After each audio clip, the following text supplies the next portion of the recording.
Okay, so what if everything you've been told about success, it's all about individual talent and grit?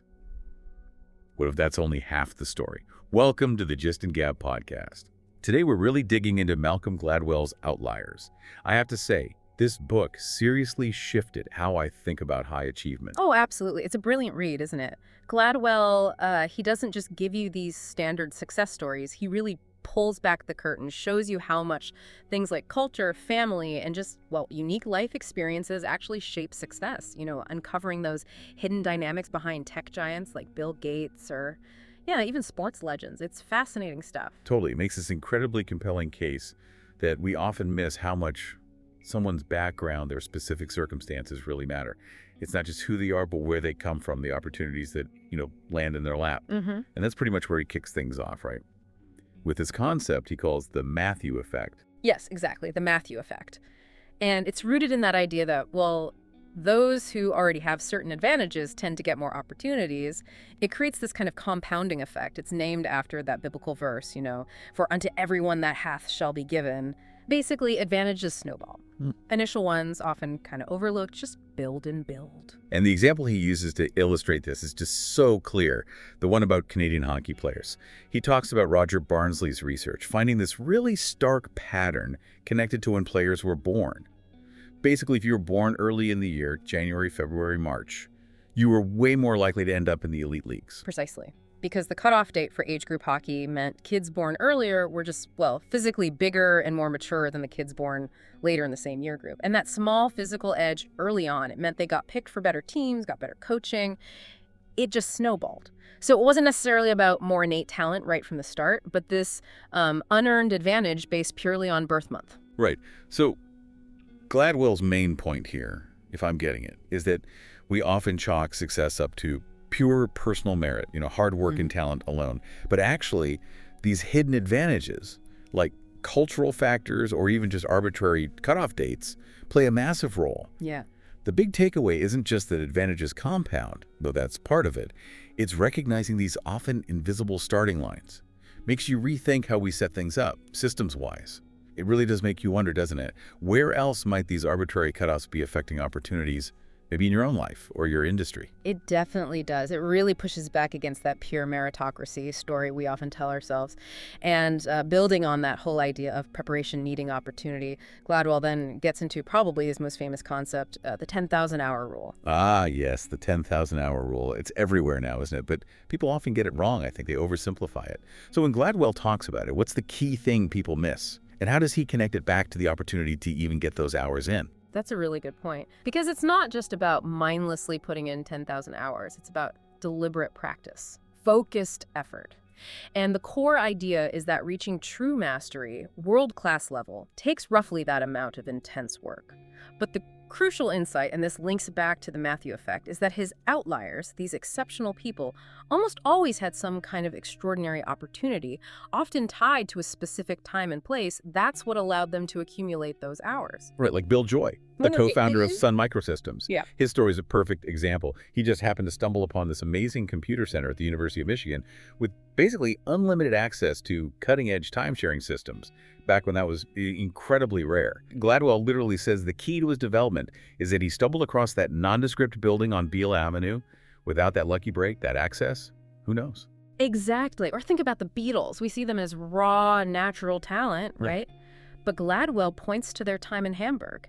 They played for hours and hours, night after night, sometimes 8-hour sets. That intense schedule honed their skills, their stamina, everything. Gladwell calls it the Hamburg Crucible and says it's one of the things that set the Beatles apart.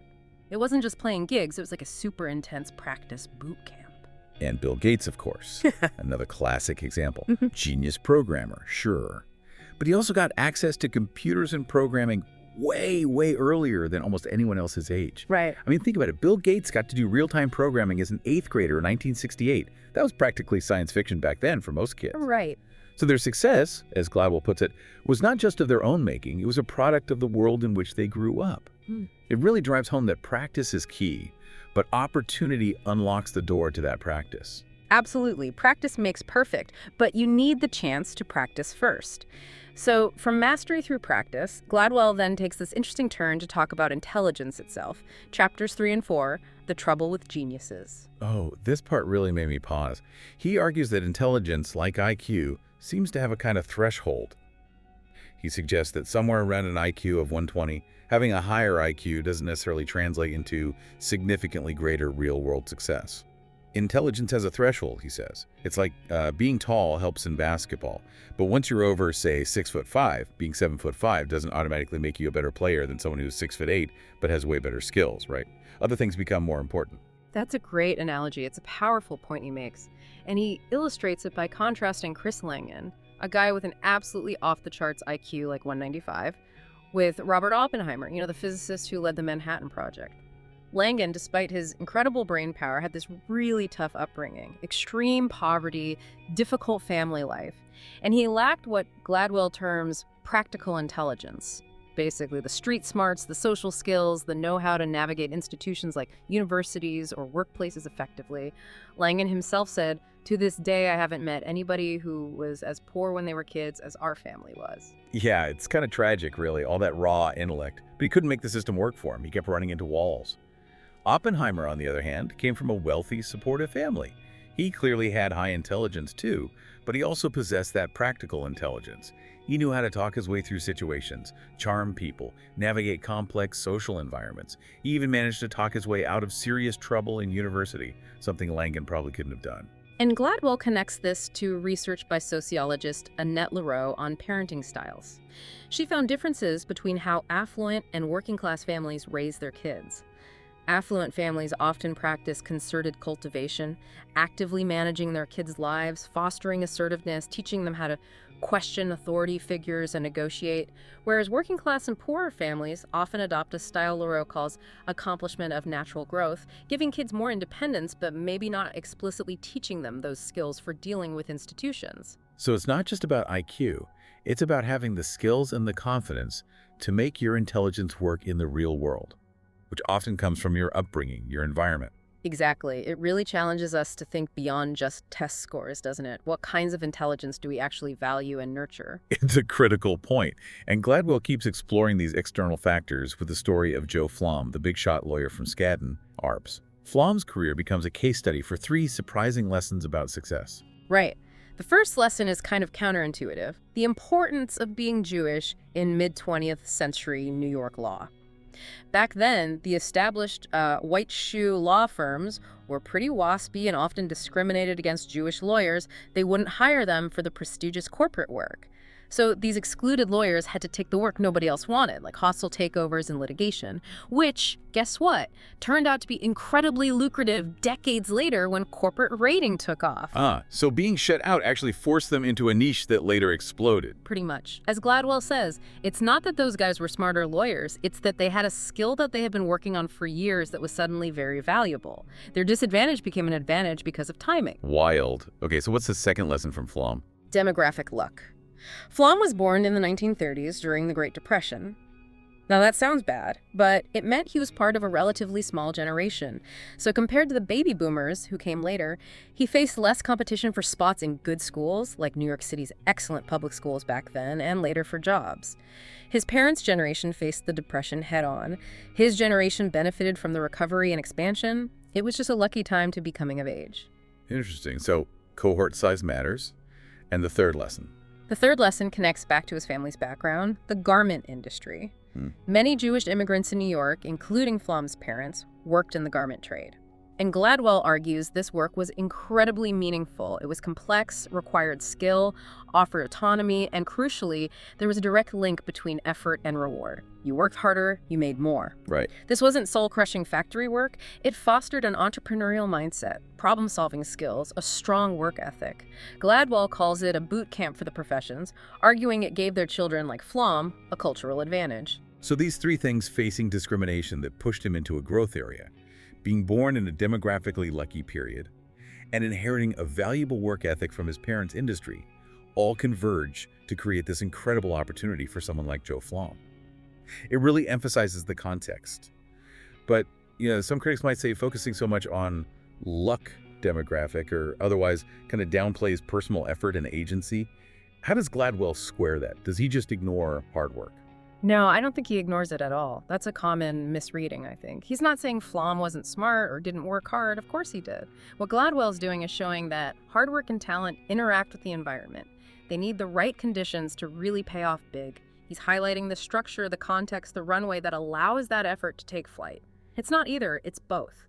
Individual effort multiplied by opportunity, like you said earlier. That makes sense. It's about the whole ecosystem of success, not just the individual plant.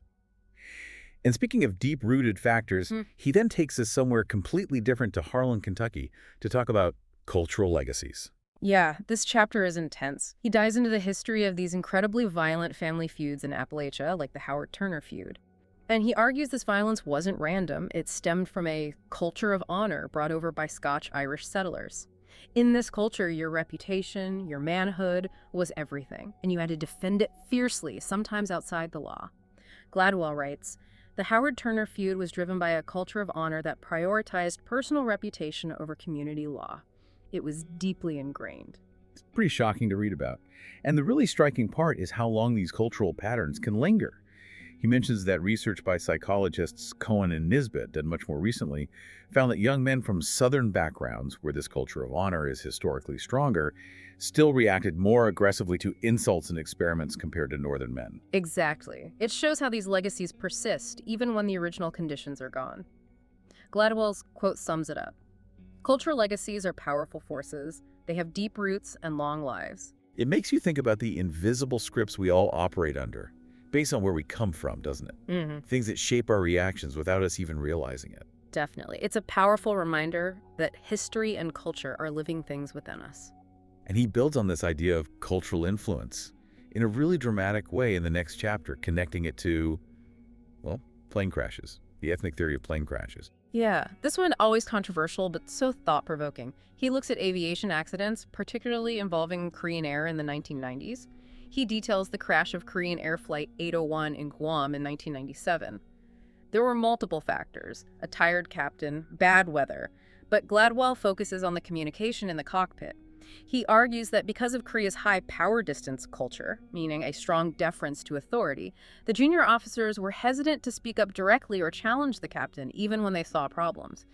They used what linguists call mitigated speech, softening their warnings.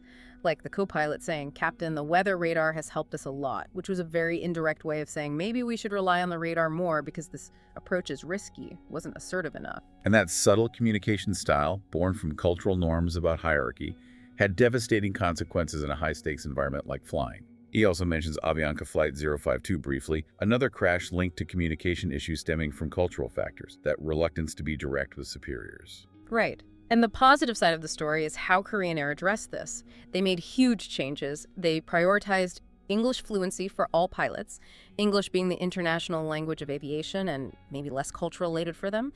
And crucially, they implemented intensive crew resource management, CRM training. CRM is all about teamwork, flattening hierarchy in the cockpit, and encouraging assertive communication from everyone, regardless of rank. So they actively work to overcome that specific cultural legacy in the context of the cockpit. Exactly. Gladwell quotes someone involved saying, "They believed that if the Koreans were honest about where they came from and were willing to confront those aspects of their heritage that did not suit the aviation world, they could change." It shows culture matters, but it's not destiny. It can be managed, adapted. It's a fascinating example of acknowledging cultural influence without being deterministic. Though some critics argue focusing too much on culture might overlook other factors like training standards or organizational issues. It's complex. It is complex, but Gladwell's point about communication styles and power distance being a factor seems pretty compelling in these cases. Okay, so from culture impacting communication, we move to culture impacting work ethic and even cognitive skills with rice paddies and math tests. Yes. This chapter connects the demanding, meticulous nature of wet rice agriculture in parts of Asia to cultural values like diligence, persistence, and precision. Growing rice this way isn't like farming wheat where you plant, wait, and harvest. It requires constant attention, careful water management, intricate steps. It's incredibly labor-intensive, but also skill-intensive. And the argument is that this kind of work fosters a particular mindset, a work ethic that values persistence and careful effort over long periods. Exactly. And Gladwell suggests this cultural inheritance might contribute to the observed success of students from these cultural backgrounds in subjects like mathematics, which also reward persistence and meticulousness. He even points out something really interesting about language, how the structure of numbers in Chinese, Japanese, and Korean is more logical and transparent than in English, potentially giving kids a slight head start in learning math concepts. The structure of Chinese numbers, he says, provides a natural advantage. That language point is mind-blowing. And he uses that proverb too, right? No one who can rise before dawn 360 days a year fails to make his family rich. Really captures that ingrained belief in hard, consistent work. Yeah. And he links this to international math test scores, like from the TIMSS study. Students are given long, tedious questionnaires at the end. And researchers found a strong correlation between the countries whose students were willing to diligently fill out the entire questionnaire and the countries whose students scored highest in math. It suggests a connection between cultural attitudes towards effort and academic achievement. So the legacy of something like rice farming could echo down through generations, shaping attitudes towards work and learning. Amazing. It's a powerful idea about how our histories shape us in subtle ways. And finally, Gladwell kind of brings all these threads, opportunity, culture, hard work together in the last main chapter, Marita's Bargain. This one focuses on education. Right, he looks at Key IPP Academy, a highly successful middle school in the South Bronx serving mostly low-income students chosen by lottery. Key IPP schools are known for their rigorous discipline and high academic results. And Gladwell uses Key IPP to highlight a major problem in American education: the long summer vacation. He points to research showing that over the summer, affluent kids often continue learning through camps, travel, reading, while low-income kids tend to lose ground academically. This summer slide significantly widens the achievement gap year after year. His quote is stark. Research indicates that summer vacations adversely affect low-income students more than affluent students. So the traditional school calendar itself creates inequality, and Key IPP solution. Basically, more school. KPP has longer school days, classes on Saturdays, and shorter summer breaks with required summer sessions. They are essentially providing the extra learning time and structured environment that more privileged kids often get outside of regular school hours. It's an intense schedule. And he tells the story of Marita, a KPP student. Yes, Marita's bargain is that she sacrifices her free time waking up super early, long hours studying for the chance KPP gives her to escape poverty and build a different future. It's incredibly demanding, but it works because it directly counteracts the disadvantages she faces. Gladwell simply says, Marita just needed a chance. And KPP provides that chance, that opportunity through its structure. It's not just about Marita's grit, it's about the system KPP created, enabling her grit to pay off. Exactly. It powerfully argues that if you provide the right kind of intensive, structured opportunity, you can dramatically change outcomes for kids facing significant disadvantages. Nice. Potential is everywhere, opportunity is not. KPP tries to equalize that. So wrapping it all up, the big message for Outliers seems to be that success is way more complicated than we usually think. It's not just about individual talent or effort. It's this complex mix, this interplay of personal qualities with unique opportunities, cultural legacies, demographic luck, and just being in the right place at the right time. Absolutely. It pushes us beyond that simple, heroic narrative of the self-made individual. It forces us to look at the systems, the cultures, the hidden advantages, the lucky breaks that shape who gets to the top. Ultimately, Outliers isn't just telling interesting stories. It feels like a call to really think about how we create opportunities. How can we build systems in education and workplaces everywhere that give more people the kinds of chances that Gladwell's Outliers stumbled into? Yeah, it really reframes everything. It makes you look at success stories and maybe even your own life completely differently. So I guess the final thought for everyone listening is this. Knowing now that success often hinges on these accumulated advantages, these surprising opportunities, these cultural inheritances, what hidden factors or systemic influences maybe in your own life or in the world around you might you start to see with fresh eyes?